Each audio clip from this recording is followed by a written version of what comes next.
আসসালামু আলাইকুম দর্শক, আমাকে প্রচুর রিপোর্ট আপনারা পাঠাচ্ছেন, সিমেন অ্যানালাইসিস টেস্টের রিপোর্ট। তো আজকের ভিডিওতে চিন্তা করলাম এই বিষয়টি নিয়ে ক্লিয়ার একটু আলোচনা করার দরকার, তাহলে আমাকে আর এত রিপোর্ট পাঠাতে হবে না। রিপোর্টগুলো দেখতেও আমার অনেক সময় লেগে যায়। তো একটা সিমেন অ্যানালাইসিস টেস্টের রিপোর্ট যখন আপনি হাতে পাবেন, তার নিচে কিন্তু কমেন্ট নামে একটি অপশন থাকে। সে অপশনে কয়েকটি লেখা থাকে, যেমন অলিগোস্পার্মিয়া, অ্যাজোস্পার্মিয়া, অ্যাস্থেনোজোস্পার্মিয়া, এরকম কিন্তু একটা কমেন্ট বক্সে যে কোনো একটি অপশন লেখা থাকে। তো এটি দেখেই কিন্তু আপনি বুঝতে পারবেন আপনার কি সমস্যা হচ্ছে।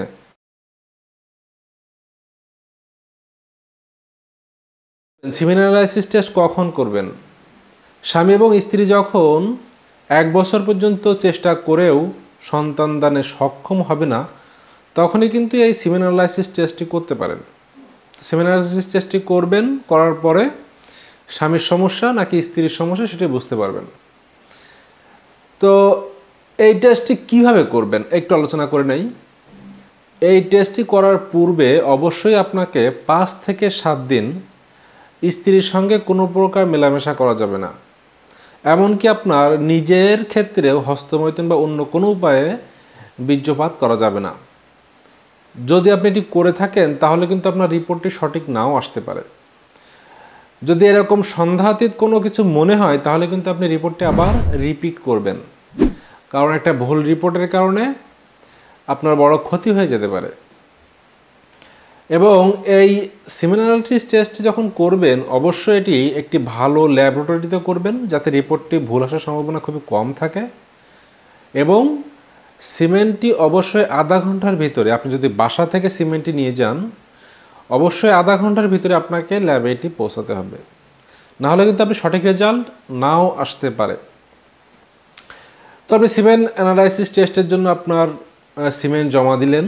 জমা দেওয়ার পর আপনাকে একটি রিপোর্ট দেওয়া হলো। রিপোর্টে আপনার কমেন্ট বক্সে সবার নিচে লেখা থাকলো কয়েকটি অপশনের ভিতরে একটি, যেমন অলিগোস্পার্মিয়া, অ্যাজোস্পার্মিয়া, নর্মোজোস্পার্মিয়া, অ্যাস্থেনোজোস্পার্মিয়া, যে কোনো একটি লেখা থাকলো। আরও কয়েকটি আছে, এর ভিতর থেকে একটি লেখা থাকলো। তাহলে আপনি কীভাবে বুঝবেন? তো অনেকগুলো অপশন, আজকের ভিডিওতে আলোচনা করব একটি অপশন নিয়ে, অলিগোস্পার্মিয়া।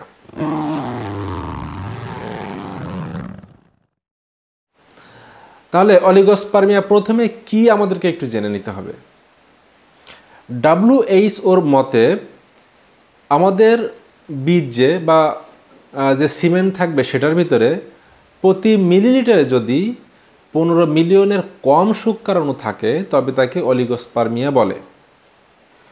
আশা করি বুঝতে পেরেছেন। তারপর আমি আরও একবার বলছি, WHO মতে যদি আমাদের সিমেন্টসে প্রতি মিলিলিটারে 15 মিলিয়নের কম শুক্রাণু থাকে তবে তাকে অলিগোস্পার্মিয়া বলে। অলিগোস্পার্মিয়া 3 ধরনের হতে পারে: 1 mild, 2 moderate, 3 severe. Mild, moderate এবং সিভিয়ার 3 ধরনের অলিগোস্পার্মিয়া হতে পারে। তো মাইল্ড কখন বলবো? যদি আপনার সিমেন্টসে 10 থেকে 15 মিলিয়নের ভিতরে শুক্রাণু সংখ্যা থাকে তবে তাকে মাইল্ড অলিগোস্পার্মিয়া বলা হয়। সেকেন্ড অপশন হচ্ছে মডারেট অলিগোস্পার্মিয়া। কি জিনিস? যদি আপনার সিমেন্টসে 5 থেকে 10 মিলিয়নের শুক্রাণু থাকে তবে তাকে মডারেট অলিগোস্পার্মিয়া বলা হয়। এটা একটু মনে রাখবেন, মাইল্ড কাকে বলে, মডারেট কাকে বলে। এবং সর্বশেষ হচ্ছে সিভিয়ার অলিগোস্পার্মিয়া। তো সিভিয়ার অলিগোস্পার্মিয়া কি জিনিস? যদি প্রতি মিলিলিটারে 0 থেকে 5 মিলিয়ন থাকে তবে তাকে বলা হয় সিভিয়ার অলিগোস্পার্মিয়া। তাহলে মাইল্ড, মডারেট এবং সিভিয়ার। মাইল্ড হচ্ছে 10 থেকে 15, মডারেট হচ্ছে 5 থেকে 10 এবং সিভিয়ার হচ্ছে 0 থেকে 5 মিলিয়ন। এই যদি আপনার শুক্রাণু সংখ্যা থাকে তাহলে মনে করতে হবে আপনার মাইল্ড, মডারেট এবং সিভিয়ার কোনটার ভিতরে পড়েছে সেটা দেখে নিতে হবে।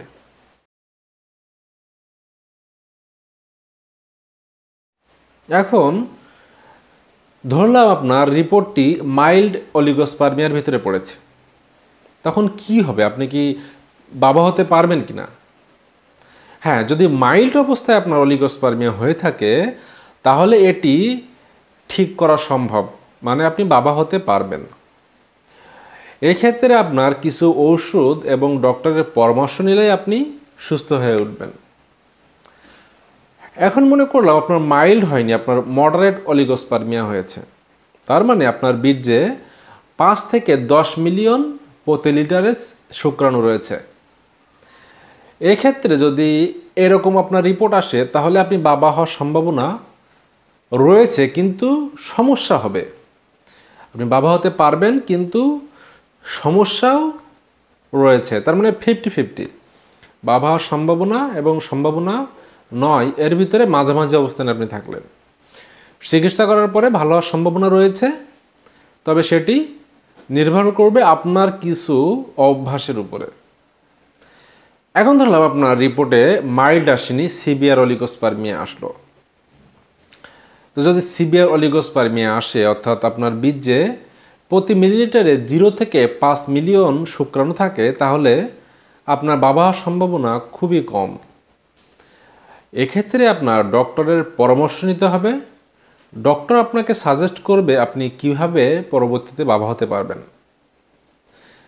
তো আশা করি অলিগোস্পার্মিয়ার সম্পর্কে বিস্তারিত বুঝতে পেরেছেন।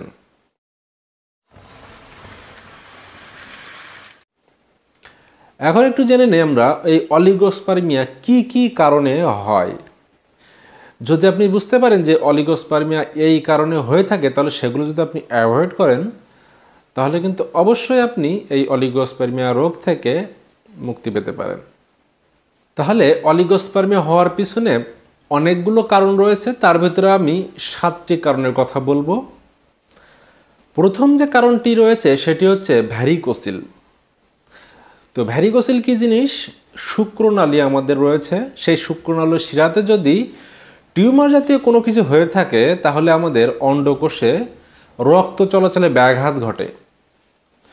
তো যখন এই রক্ত চলাচলে ব্যাঘাত ঘটবে, তখন আমাদের অন্ডকোষ গরম হবে, এবং যখন গরম হবে তখন শুক্রাণু সংখ্যা কমে যাবে এবং অলিগোস্পার্মিয়া হওয়ার সম্ভাবনা বেড়ে যাবে। 2 নম্বরে বলবো, যদি আপনার কোনো ধরনের সংক্রমণ থেকে থাকে, যেমন সেক্সুয়াল ট্রান্সমিটেড ডিজিজ যদি আপনার থেকে থাকে, কিংবা ভাইরাস বা ব্যাকটেরিয়া জনিত কোনো সমস্যা, যেমন গনোরিয়া, HIV, এইডস, এই ধরনের কোনো সংক্রমণ যদি থেকে থাকে, তাহলে কিন্তু অলিগোস্পার্মিয়া আপনার হতে পারে। 3 নম্বরে বলবো, বীর্যপাতের যদি আপনার সমস্যা থাকে। অনেক সময় আপনার বীর্যপাতের সময় বা হস্তমৈথুনের সময় আমরা আমাদের পুরুষাঙ্গ চেপে ধরি। এক্ষেত্রে আমাদের বড় মারাত্মক ভুল হয়, কিন্তু আমরা সেটা বুঝতে পারি না। তাই আজকে থেকে এই বদ অভ্যাসগুলো যদি আপনার থেকে থাকে, ত্যাগ করার চেষ্টা করবেন। 4 নম্বরে বলবো, যদি আপনার হরমোনের সমস্যা থেকে থাকে। যদি আপনার হরমোন বা থাইরয়েডের প্রবলেম থেকে থাকে, তাহলে ডক্টরের পরামর্শ নিয়ে সেটা সারিয়ে তোলার চেষ্টা করুন, কারণ এরকম থাকলে অবশ্যই আপনার অলিগোস্পার্মিয়া হতে পারে। 5 নম্বরে বলবো, যদি আপনার অ্যালকোহল বা ধূমপানের অভ্যাস থাকে, তাহলে ত্যাগ করুন, কারণ ধূমপান, মদ্যপান কিংবা অ্যালকোহল এই অলিগোস্পার্মিয়া তৈরি করার জন্য অনেকটাই ভূমিকা পালন করে। যে 6 নম্বর, মানসিক চাপ। মানসিক চাপের কারণে কিন্তু অনেক সময় অনেক ধরনের রোগ ব্যাধি বেড়ে যায়, তার ভিতরে একটি হচ্ছে অলিগোস্পার্মিয়া। তাই অলিগোস্পার্মিয়া থেকে মুক্ত থাকার জন্য আপনাকে অবশ্যই মানসিক প্রেসার বা মানসিক চাপ কমাতে হবে। 7 নম্বরে বলবো, মোবাইল বা যে আমরা যে ধরনের মোবাইলের মতো ডিভাইস ইউজ করি, এই সকল ডিভাইসের এক্সপোজার থেকে আপনাকে অবশ্যই মুক্ত থাকতে হবে। যেমন আপনি যদি মোবাইল ইউজ করার সময় আপনার পকেটে রেখে থাকেন, সারাক্ষণ আপনার মোবাইলটি যদি আপনার পকেটে থাকে, তাহলেই কিন্তু এই অলিগোস্পার্মিয়া হতে পারে। তাহলে আমরা বুঝতে পারলাম কি কি কারণে অলিগোস্পার্মিয়া হয়ে থাকে।